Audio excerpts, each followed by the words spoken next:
কবি সব্যসাচী দেবের কৃষ্ণা। আমার কোনো শোক নেই, আমার কোনো বিষাদ নেই। হে কোনো বৃদ্ধগণ, আপনাদের নীরবতায় আমার কোনো ক্ষোভ নেই। পিতামহ ভীষ্ম, ক্ষমা করবেন, আপনাকে প্রণতি জানাবার স্থিরতা আজ নেই। আর কর্ণ, তোমার জন্য ঘৃণাও বড় বেশি মনে হয়। আর হে আমার পঞ্চস্বামী আর্যাবর্ত, বিজয়ী বীরশ্রেষ্ঠ অর্জুন, শক্তিমান ভীম, নকুল সহদেব, আর আপনি ধর্মপুত্র, আপনারা আমার কৃতজ্ঞ অভিবাদন গ্রহণ করুন। আমি সর্বজ্ঞা নই, যজ্ঞভূমের অগ্নি থেকে আমার জন্ম। ধর্মাধর্মেরই ক্ষুরধার পথ আমার অজানিত। আর্যপুত্র, আপনার বিচার তাই আমার পক্ষে ধৃষ্টতা। আপনার কোনো বিচলন নেই। আপনার ধর্ম আপনাকে রক্ষা করেছে বিকার থেকে। কৃতজ্ঞতা জানান সেই ধর্মকে। ভীমসেন, তোমাকে আমি ভালোবাসা দিইনি কখনো, তাই তা ফিরেও চাইনি। শুধু তোমাকে আমার জিজ্ঞাসা ছিল ফাল্গুনী, ঊর্ধ্বচারী মৎস্যের ছায়ালীন চোখের থেকেও দুর্লক্ষ কি দুর্যোধনের বুক? বলো সত্য করে, প্রেম নয়? শুধু পৌরষের আস্ফালিনী ছিল পাঞ্চালী বিজয়ের পটভূমি। কিন্তু মিথ্যা প্রশ্ন। আমি জানি তোমার কোনো উত্তর নেই, যেমন নেই কোনো ভালোবাসা। তোমার শুধু আশা আছে, কৈশোর থেকে তুমি জেনে এসেছো বীরভোগ্যা পৃথিবী আর রূপমুগ্ধা নারী।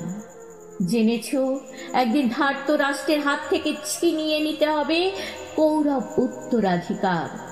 জেনে এসেছো যেখানে যা কিছু সর্বোত্তম সেখানেই পৌঁছতে হবে তোমাকে। শুধু এই কুমারী লক্ষ্যের দিকেই তোমার দৃষ্টি অনঞ্জন। তাই অনায়াসে তুমি সরে যাও এক নারী থেকে অন্য রমণীতে।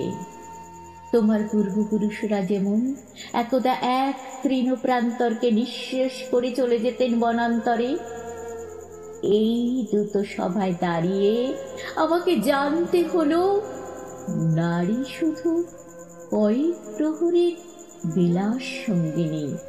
মণিময় হার, শত সহস্র তরুণীর দাসী, দান্ত মাতঙ্গ, গন্ধর্ব প্রেরিত অশ্বযুত, আর আমি পাণ্ডবপুত্র বধূ। এক পংক্তিতে দাঁড়িয়ে আমরা সবাই অপেক্ষায়। পিতৃগৃহে যেমন দেখেছিলাম আহিরিনীরা দূর গ্রাম থেকে নিয়ে আসে তাদের পসরা, আর তার উপর ঝুঁকে পড়ে লুব্ধ ক্রেতার দল আমাদের ব্যবহার করার জন্য তেমনি উন্মুখ হয়ে আছে যারা আমার পতির আত্মীয়। আর আমাদের বিলিয়ে দিচ্ছেন যারা, তারা আমার পঞ্চস্বামী। বিবাহের মঙ্গলসূত্র হাতে বেঁধে যারা একদিন আমার উপর নিয়ম সিদ্ধ করেছিলেন তাদের অধিকার।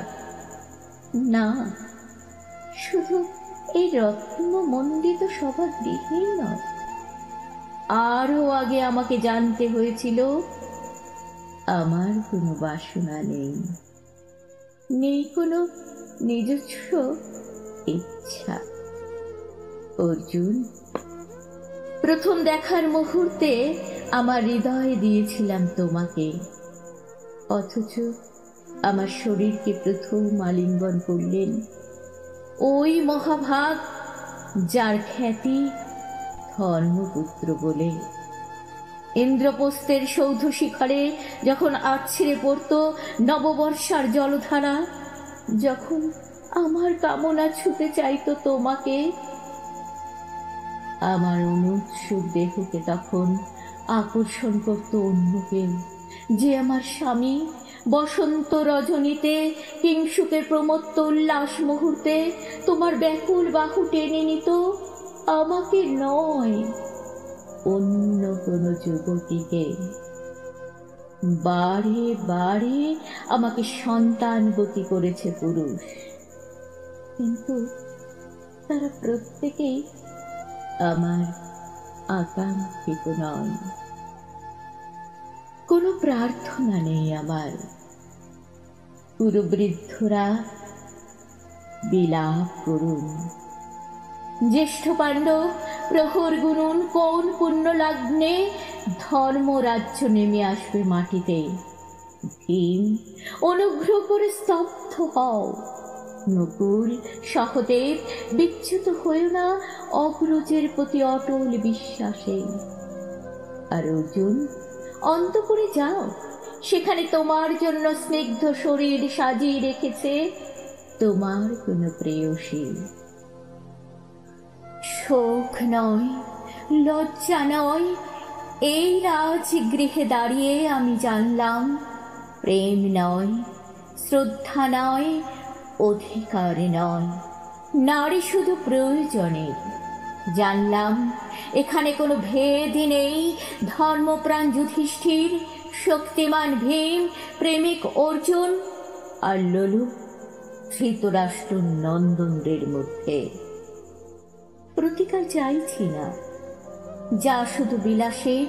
সেই বস্ত্র ছিনিয়ে নেয় যদি কোনো দুঃশাসন, নিক, আমি কাঁদছি না।